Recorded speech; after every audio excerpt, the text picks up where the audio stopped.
আজ 18ই জুলাই আমরা office colleague কয়েকজন ভাই এবং তাদের পরিবার সবাইকে সবাইকে নিয়ে আমরা চলেছি মাইথন, এবং ওখান থেকে পরের দিনে যাব আমরা উশ্রী, তোপচাচি এবং তারপরের দিনে ভাতিন্দা। এই আমাদের ট্যুর প্ল্যান করা আছে। আমরা বাই রোড ধরেছি ন্যাশনাল হাইওয়ে NH-19। এই NH-19 ধরে সোজা আপনাকে যেতে হবে সিঙ্গুর, বর্ধমান, আসানসোল, দুর্গাপুর, আসানসোল, এবং তারপরে কিছুটা পরেই 20 কিলোমিটার পরেই ডান দিকে টার্ন নিতে হবে, সেটা হচ্ছে কল্যাণেশ্বরী মন্দিরের দিকে, এবং তারপরেই ওখান থেকে 3 কিলোমিটার দূরে হচ্ছে মাইথন ড্যাম। আমরা থাকব পশ্চিমবঙ্গ সরকারের ক্রীড়া ও যুব কল্যাণ দপ্তরের অধীন যুব আবাস। এই যুব আবাস খুবই সস্তা এবং খুবই মনোরম পরিবেশের মধ্যে এটা অবস্থান। এই রুমগুলোর ভাড়া ইনক্লুডিং GST 1150 টাকা করে। রুম খুব প্রশস্ত, স্মার্ট টিভি। একটি ডিমেরিটস হচ্ছে এখানে নেটওয়ার্কে খুব প্রবলেম, কথা বলার জন্য প্রায় বিল্ডিংয়ের বাইরেই চলে আসতে হয়। বিল্ডিংয়ের ভেতরে নেটওয়ার্ক খুবই পুয়ার, এবং এখানে ওয়াইফাই ব্যবস্থা আছে, যদিও সেটা খুব একটা নির্ভরযোগ্য নয়। এই মাইথন ড্যামটি আমরা যেতে চলেছি এখন।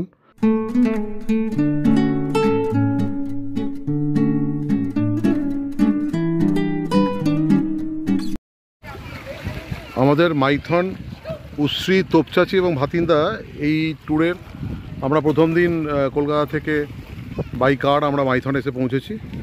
এই মাইথনে আমরা যুব আবাসে উঠেছি, এবং যুব আবাস হচ্ছে পশ্চিমবঙ্গ সরকার পরিচালিত যুব কল্যাণ দপ্তরের অধীন একটি যুব আবাস। এই যুব আবাসে আমরা আছি। এই যুব আবাসের বৈকালিক নৌকো ভ্রমণে আমরা অংশগ্রহণ করেছি। এই নৌকো ভ্রমণ সামান্য একটু অনতি দূরে মাইথন ড্যাম থেকে। মাইথন ড্যাম থেকে এই দ্বীপটার নাম হচ্ছে সবুজ দ্বীপ। এই সবুজ দ্বীপটা খুব সুন্দর, দেখে অনেকটাই আন্দামানের রস আইল্যান্ডের কথা মনে পড়িয়ে দেয়। চারিদিকে বেশ ঘন জঙ্গল, পাহাড়, একটু ছোট পাহাড়। আর আমরা এই নৌকো করে এসেছি। এই নৌকো তো আমরা এসেছি এখান থেকে ঠিক মাইথন ড্যাম থেকে অনতি দূরে, খুবই কাছে। খুবই ভালো লাগছে বৈকালিক ভ্রমণটা। সূর্য প্রায় অস্তমিত, এবং এমত অবস্থায় আমরা এখানে এই সবুজ দ্বীপে প্রবেশ করছি। সবুজ দ্বীপের দৃশ্যটা একবার দেখুন আপনারা, খুব সুন্দর।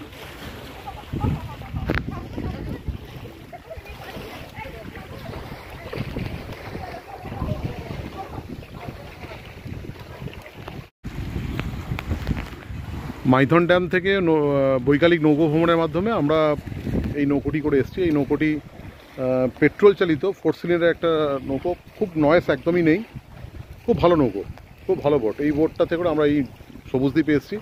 এই সবুজ দ্বীপটা খুব সুন্দর, দেখুন চারিদিকে খুব সুন্দর জঙ্গল, ঘন জঙ্গল, ছোট পাহাড়, বাচ্চাদের কিছু অ্যামেনিটিস দোলনা আছে, ভারী সুন্দর, ভারী সুন্দর। আর ওই দূরে দেখা যাচ্ছে মাইথন ড্যাম। ওই মাইথন ড্যামের ওইখান থেকে আমরা এসেছি। আমরা বৈকালিক নৌকো ভ্রমণ করছি। আমাদের সঙ্গে এই মাঝি ভাইয়ের কথা হয়েছিল 2000 টাকা, কিন্তু আমরা 1600 টাকা দরদাম করে রাজি হয়েছি, এবং এই 1600 টাকার বিনিময়ে আমরা বেশ খুব তাড়াতাড়ি আমরা এই সবুজ দ্বীপে পৌঁছালাম। খুব ভীষণ সুন্দর জায়গাটা।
মাইথন, উশ্রী, তোপচাচি এবং ভাতিন্দা ট্যুরে আমরা দ্বিতীয় দিনে আমরা এসে পৌঁছেছি উশ্রী নদীর তীরে। উশ্রী নদীর ঝর্ণা দেখতে যাব। দিনটা বড় বিশ্রী, শুনেছ বজ্রের শব্দ, বাদল নেমেছে, কিন্তু দিনটা বিশ্রী নয়, দিনটা রৌদ্র করার জল। কিন্তু জলের রূপ একবার দেখুন আপনারা, কি ভয়ঙ্কর রূপ উশ্রী নদীর, ভয়ঙ্কর ভয়ঙ্কর রূপ।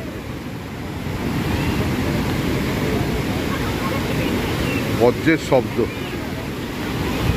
শুনেছ কি বজ্রের শব্দ? দেখুন বজ্রের শব্দ। এই উশ্রী নদী পুরো উপর থেকে পড়ছে ঝর্ণার আকারে এবং ভয়াল তার রূপ। চারিদিকে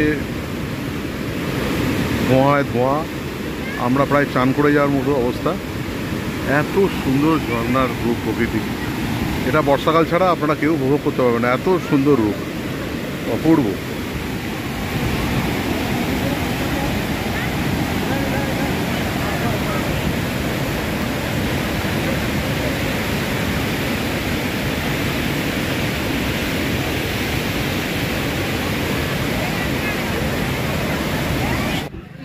উশ্রী ফলস দেখে আমরা চলে এসেছি তোপচাচি লেকে। এই তোপচাচি লেক 1924 সালে কৃত্রিমভাবে জলাধার তৈরি করা হয়েছে। ঝরিয়া কোলফিল্ডসে নিয়মিতভাবে জল সাপ্লাই করা হয়। এই বিশাল একটা জলাধার, খুব সুন্দর, পাহাড়ে ঘেরা, অপূর্ব। এখানে আরেকটা পরিচয় আছে তোপচাচির, উত্তম কুমারের স্মৃতিবিদিত বাড়ি। উনি বহু সিনেমার শ্যুটিং এখানে হয়েছে তোপচাচিতে। মহানায়ক উত্তম কুমারের জায়গাটা এত ভালো লেগেছিল যে তিনি একটা বাড়ি ওখানে তৈরি করেছেন। বাড়িটা আরেকটু অনতি দূরে, সামান্য 1 কিলোমিটার দূরে এই তোপচাচি লেক। খুব সুন্দর নয়নাভিরাম দৃশ্য তোপচাচি লেকের, ভীষণ সুন্দর ড্যাম চারিদিকে। অনেক সিনেমার মধ্যে 1960 সালে নির্মিত অশোক কুমার এবং সুজিতা সেন অভিনীত হসপিটাল ছবির শ্যুটিং এখানে করা হয়েছে এবং একটা বিখ্যাত গান এই, এটা আমাদের আজকের দ্বিতীয় গন্তব্য উশ্রী নদী থেকে। উশ্রী নদীর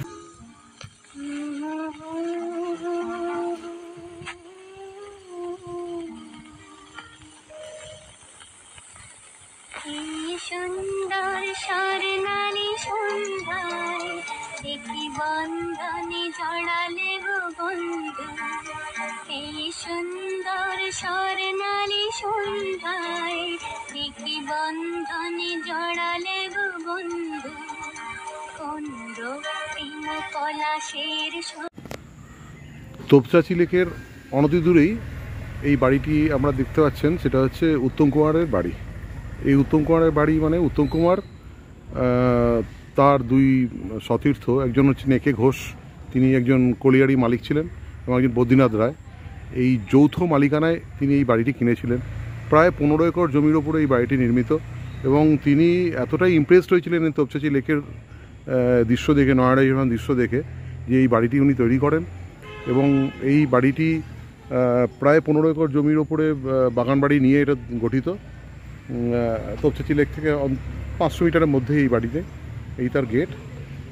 যদিও এখন এই বাড়িটির রিসেন্টলি একটি ব্যক্তিগত মালিকানায় চলে গেছে, এখন আর উত্তম কুমার পরিবারের কেউ এর মালিকানাধীন নন।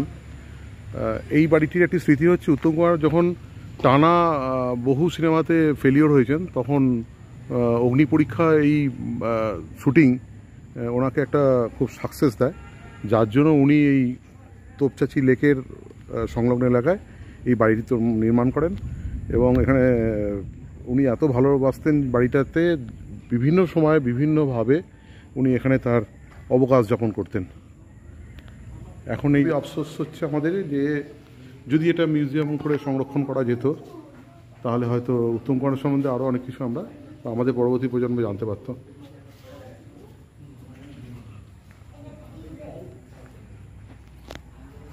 তার ব্যবহৃত বিভিন্ন আসবাব ভেতরে রাখা রয়েছে।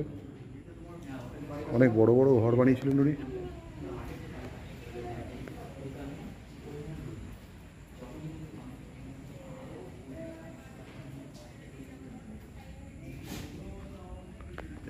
মনে হয় তথ্য সংস্কৃতি দপ্তর একটু উদ্যোগ নিয়ে বাড়িটাকে রক্ষা করতে পারতেন। খুবই ভালো, খুবই সুন্দর।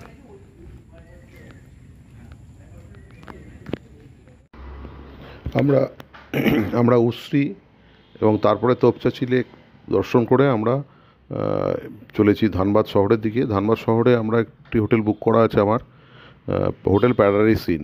এই হোটেল প্যারাডাইস ইনটা হচ্ছে ধানবাদ শহর থেকে 3 কিলোমিটার ভেতরে, ব্যাঙ্ক মোড় থেকে বাঁদিকে ফ্লাইওভারের তলা দিয়ে গিয়ে বাঁদিকে একটি হোটেল প্যারাডাইস ইন। এই হোটেলটির কর্মচারীদের ব্যবহার খুবই ভালো লাগলো।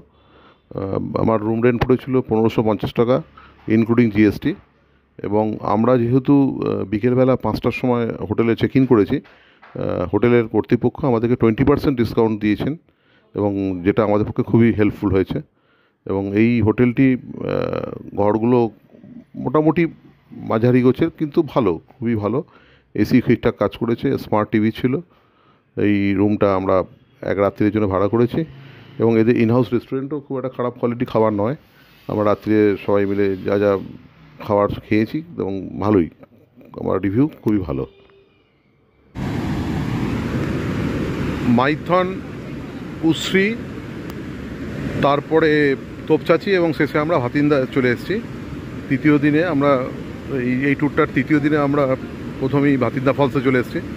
এই ভাতিন্দা ফলস হচ্ছে ধানবাদ শহর থেকে 13 কিলোমিটার দূরে ভাতিন্দা ফলস। এই সামনেই ভাতিন্দা ফলস, খুব সুন্দর, দেখুন কি অপূর্ব জলরাশি চারিদিক থেকে চলে আসছে। এই ভাতিন্দা ফলস।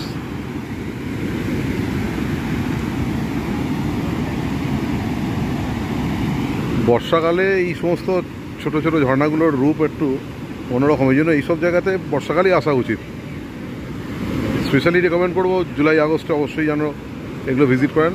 শীতকালে এত জলের প্রকোপ থাকে না, তখন টুরিস্টরা অনেকটাই নিচে নেমে যায়, কিন্তু এখন সাংঘাতিক একটা রিস্কে জলে নামাটা, খুবই খরস্রোতা। যেমনি গর্জন তেমনি তার প্রবাহ।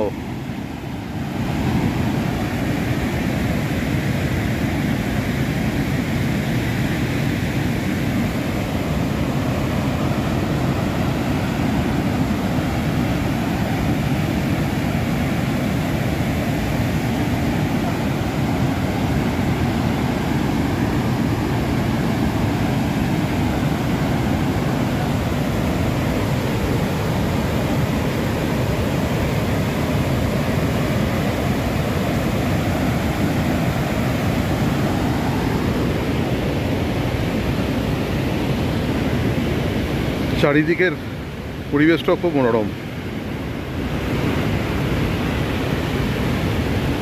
এখানে গাড়ি পার্কিংয়ের জন্য গাড়ি পিছু 50 টাকা করে পার্কিং ফিস নেয়। খুব সুন্দর, ভীষণ সুন্দর জলরাশি।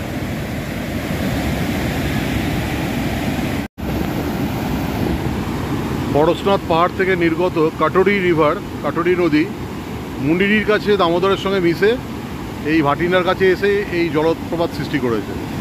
দুই নদী, অপূর্ব এক মিলনস্থল, কাটরি এবং দামোদর, তার সম্মিলিত জলরাশি হচ্ছে ভাতিন্দা জলপ্রপাত। এবং এর কাটরি নদীটার উৎপত্তি আমি বললাম, সেটা হচ্ছে পরশনাথ পাহাড়। বর্ষাকালে ফুলে ফেপে এই দুই নদীর জল মিলিত হয়ে এই অবস্থা, দেখার মতো, খুব সুন্দর, অপূর্ব। একবারটি আসুন, ভীষণ ভালো লাগবে। একবার ধানবাদ স্টেশন থেকে খুবই কাছে, 22-23 কিলোমিটার দূরে ধানবাদ স্টেশন থেকে এটা অবস্থান।